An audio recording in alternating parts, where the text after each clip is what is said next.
പേഷ്യന്റെ condition എന്താ നിങ്ങൾക്ക് ബോധ്യപ്പെട്ടതല്ലേ? പിന്നെന്തിനാ ഇങ്ങനെ കൂടെ കൂടെ ചോദിക്കുന്നേ? ഞാൻ എന്റെ മോളെ ഒന്ന് കയറി കണ്ടോട്ടെ. നിങ്ങൾ ആദ്യം ഒന്ന് മനസ്സിലാക്ക്. പേഷ്യന്റിന്റെ കണ്ടീഷൻ മാറി മാറി വന്നോണ്ടിരിക്കുക. അതിന്റെ ഇടയില് പുറത്തുനിന്ന് ആരും തന്നെ കയറി നോക്കാൻ പാടില്ല.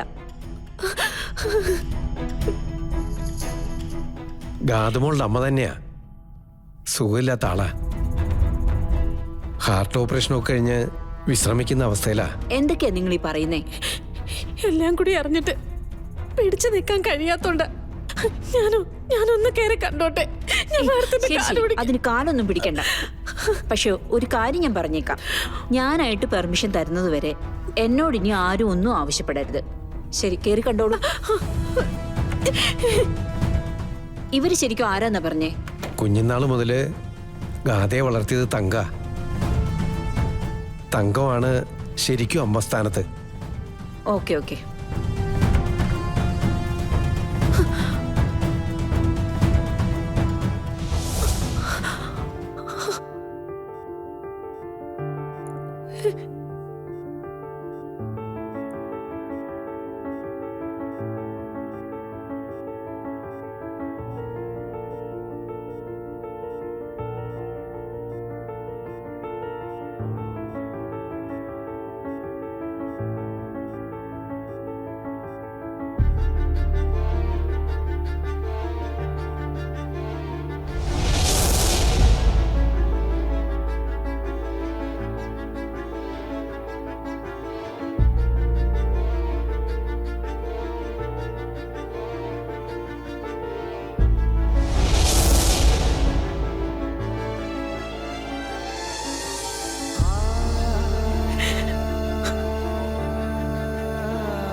മോളെ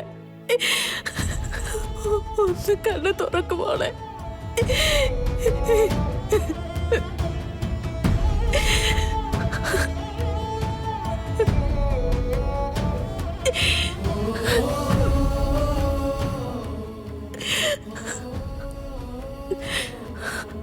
മോളെ കണ്ണ് തുറക്ക. നിന്റെ തങ്കമല്ലേ വിളിക്കുന്നേ?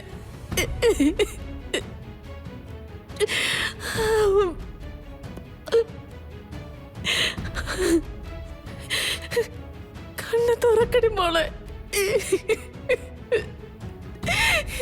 ഈശ്വര,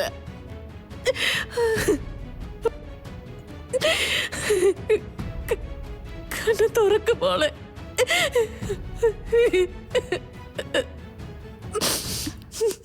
മോളെ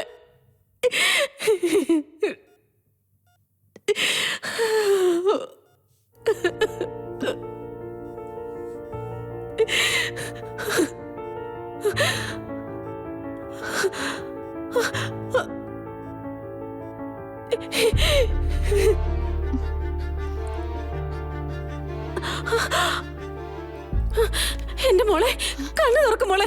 ഹലോ കണ്ണു തുറക്ക്. ഹലോ, ഒന്ന് സമാധാനപ്പെടു. നിങ്ങൾ വിളിച്ചപ്പോ തന്നെ കണ്ണു തുറന്നത് നല്ലൊരു സൈനാ.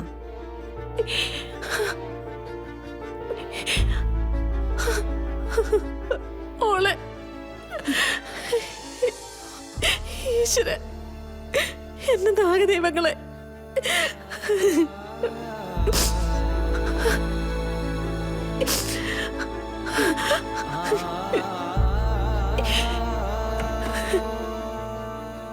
ഡോക്ടർ എന്തായി?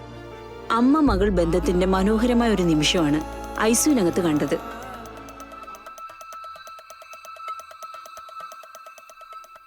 ആ സ്ത്രീയുണ്ടല്ലോ തങ്കം, അവരാ കുട്ടിയെ വിളിച്ചുണർത്തിയത്.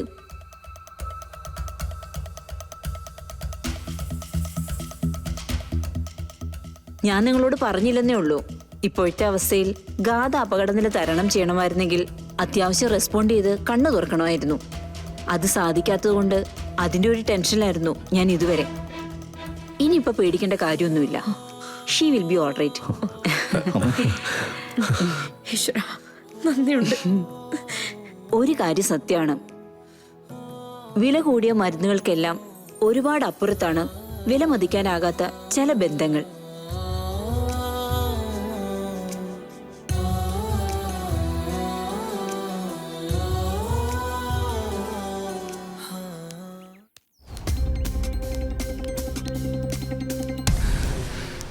Sathyavathi madam, madam, Sathyavathi madam, എന്താടോ?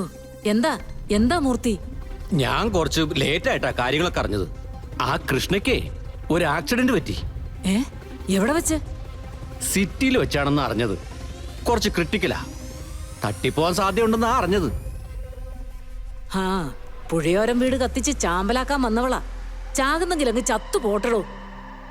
അല്ല മാഡം, ഞാൻ ആലോചിച്ചത് വേറൊരു രീതിയിലാ. ഈ ക്രിട്ടിക്കൽ സ്റ്റേ എന്നൊക്കെ പറയുന്നത് മണിക്കൂറുകളുടെ വ്യത്യാസത്തിലാണ് മാറുന്നത്. അത് കഴിഞ്ഞാലും അവള് ഹോസ്പിറ്റലിൽ തന്നെ ഉണ്ടാവും. അതിനെന്താ, ഫ്രൂട്ട്സും മേടിച്ച് കാണാൻ പോണോ? കാണാൻ പോകുന്നുണ്ട്, തെറ്റൊന്നും ഇല്ല മാഡം. പക്ഷേ അവളെ അല്ല, പറ്റുവാണെങ്കിൽ അവളെ ചികിത്സിക്കുന്ന ഡോക്ടറെ. ഹോസ്പിറ്റൽ ഏതാണെന്ന് അറിഞ്ഞിട്ട് അവിടെ നമുക്ക് പറ്റിയ ആരെങ്കിലും ഉണ്ടോന്നൊന്ന് നോക്കണം മാഡം.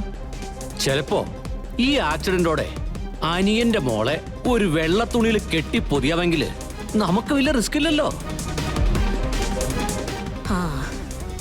അത് കൊള്ളാലോടോ മൂർത്തി. താൻ ആദ്യമേ ആ ഹോസ്പിറ്റൽ ഏതാണെന്ന് അന്വേഷിക്കും. അവിടെ ആരുണ്ടെന്ന് നമുക്ക് പിന്നെയാണല്ലോ കണ്ടുപിടിക്കേണ്ടത്. എന്തായാലും നമുക്ക് സിറ്റിയിലേക്ക് പോകണമല്ലോ. അനിയൻ സാർ ഒപ്പിട്ട് തന്നാ ആ ഇൻവെസ്റ്റ്മെന്റിന്റെ കാര്യങ്ങൾ റെഡിയാക്കണ്ടേ? അനിയൻ തന്നതല്ലേ, ചെയ്യാതിരിക്കാൻ പറ്റുമോ? അപ്പോഴും അവൻ പറഞ്ഞു എന്റെ മോള് സേഫ് ആയിരിക്കണേ ചേച്ചിന്ന്. താൻ കേട്ടില്ലടോ? കേട്ടു മേഡം.